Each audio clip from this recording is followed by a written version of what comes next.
Okay, I've said in the past I don't tend to review that many zombie movies. I did get some requests to review a few, so I decided to pick White Zombie. Not the band led by Rob Zombie. The 1932 Bela Lugosi movie, White Zombie. This is sometimes quoted as the first zombie movie. I have to use quotes, because I'll explain that later on. This one being shot in 1932, they used lots of Universal backlot sets. So if you've seen other old school Universal movies from like the 30s, you might actually see the exact same sets being used. Back in the day, they didn't use to destroy sets because they're kind of expensive. And they might use for subsequent movies, i.e. this one. This one begins with a carriage ride. Again, in 1932, there are not cars. You have a banker and his fiancée with, at that time, stereotypical black carriage driver. They're riding along, and it's like, driver, what's going on? There's a funeral happening. You're probably thinking that comes off racist, but this is about the way the guy sounds. Because apparently they bury their dead in the road. Yeah, it's kind of one of those kind of set the mood sort of things. Now, in 1932, it was probably really scary. And as they keep on going, they run into Bela Lugosi's character, who looks very much kind of like he did in Dracula. This is, I think, his first role after Dracula, but he's rocking a little bit of a Fu Manchu. And he just looks crazy. This movie, you watch it for one reason. Bela Lugosi acting crazy. I guess the second reason would be he does this super creepy, like, I'm stealing your soul sort of stare.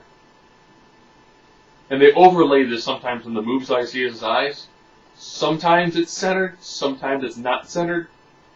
That's my only regret about the cinematography. If you're going to zoom out on someone's face, and you want to show their eyes, try to zoom in here. Not off here, so that way their head's like off to the side. But beyond that, when he does the creepy stare, that's when he is controlling his zombies. The first time they run into zombies, they're still in the carriage. They get to the plantation where they're going to kind of, prep for their marriage at. I'd like to thank you, driver. We could have been kidnapped. Or worse. What do you mean worse? Those were zombies. The Walking Dead. Whenever he talks, it's an important part. He opens his eyes really big and wide. So then you get to go into the zombie subplot. The plantation owner, who's got the banker and his fiancée, he's madly in love with the fiancée, who could care less about because she's in love with her banker fiancé. He ends up going to Bela Lugosi's character, who essentially runs like a zombie slave camp. Yes, when you normally see zombies, they have no dialogue, no facial expressions. So think about the zombies as silent film actors. And normally Bela Lugosi controls them. Technically, they're not true zombies. You find out fairly early on that what they are is they're people who are drugged and who are mind-controlled by Bela Lugosi's character. He does this weird, like, hand thing like this, with his arms being perfectly parallel to each other. It's hard to show on a webcam. And it's actually kind of difficult to do.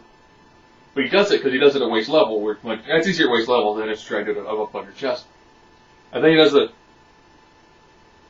this just bizarre, I'm ripping the soul from your body stare, and that's how he controls them. So of course, what do you think happens? The plantation owner decides, well, if I really can't have her, I'll zombie her. Goes to the little subplot of getting the drugs that are needed to turn into a zombie. Of course, like most movies where somebody drugs somebody to become a mindless slave, he does it all of a sudden like, she's physically here, but there's no light behind her eyes, there's no laughter in her soul. Why don't you put that back? Bela Lugosi, character's like, I would like to see that too. But he's super over the top. And that's what makes it. This is one of those where someone went, Bela, yeah? Just cut loose. Just be as over the top as you want to be in this, and it'll probably work. This movie does clock in at a little over an hour.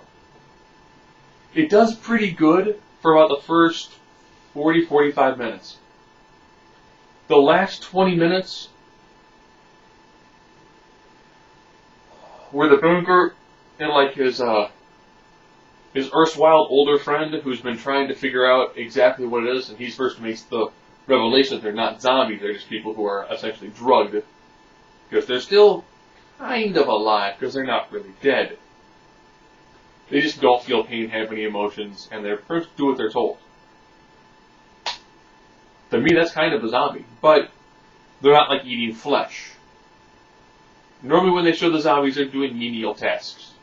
Whether it's like carrying things, or being butlers, working in fields, pushing a giant wooden blade center around to help chop. So it really isn't any sort of like, bizarre flesh-eating sequences. It's kind of like bizarre, mindless drones. And it's done in a way where it's creepy. It's not scary. I could see having nightmares after you saw us late at night. If you were to see Bela Lugosi's eyes in your dreams, you might get kind of freaked out. Because that bizarre just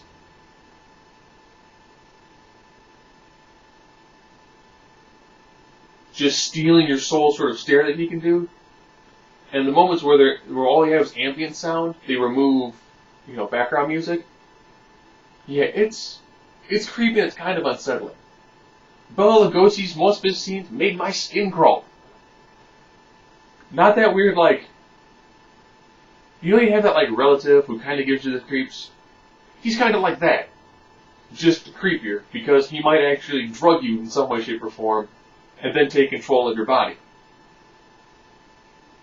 So, this is done actually, the acting is on par with most B horror movies nowadays.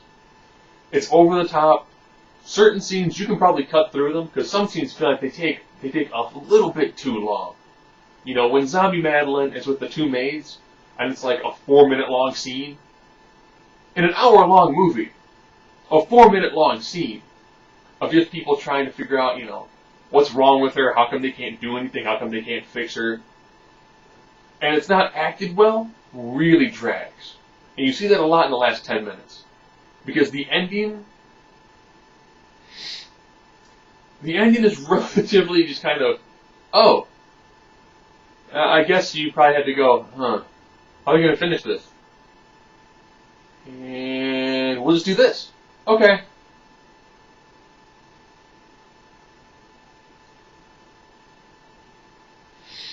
I mean, the ending does have that everything's fine now ending. And that's like I said, the first 40-45 minutes, really good. Just a great build-up. That last 15-20 just drags on. And really kind of hurts this movie. Because if you're a little over an hour, when a third of your movie is really slow, it really drags this movie down. It's fun, it's entertaining, it's worth watching if you've never seen an old 1930s horror movie. It's done well, it's done creepy. It's not going to hold like today's zombie standards, no one's ripping out intestines or anything. But it is an interesting watch. And that is White Zombie.